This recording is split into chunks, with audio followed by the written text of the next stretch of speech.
Hello friends, hãy hãy cho tôi làm sogo and vlog. Welcome back to my channel. आज हम जा रहे हैं उदयपुर गौरजी मौसी के घर।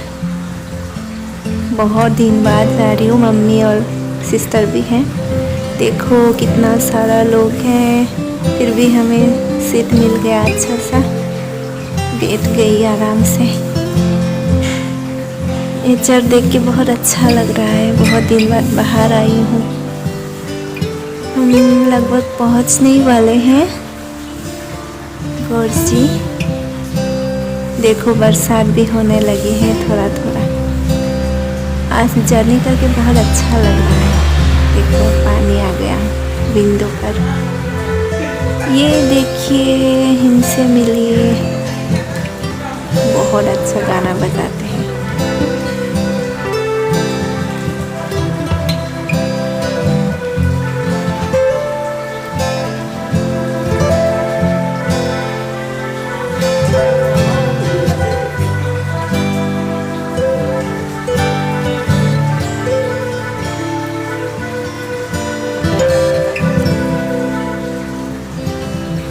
पहुंच गए हैं मौसी के घर।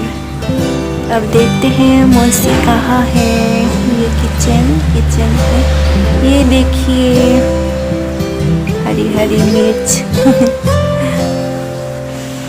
ये है हमारी छोटी सी प्रिंसेस। देखो घर आके क्या कर रही है। गिर गया। देखो यहाँ पर क्या क्या है, खोल के दिखाओ। तो फ्रेंड्स आज इतना ही मेरे ब्लॉग। मौका मिला तो फिर से करेंगे। कल एक फंक्शन है यहाँ पे, तो आप सबको दिखाएंगे और देखते रहिए मेरे ब्लॉग और मुझे सपोर्ट करते रहिए। Bye bye.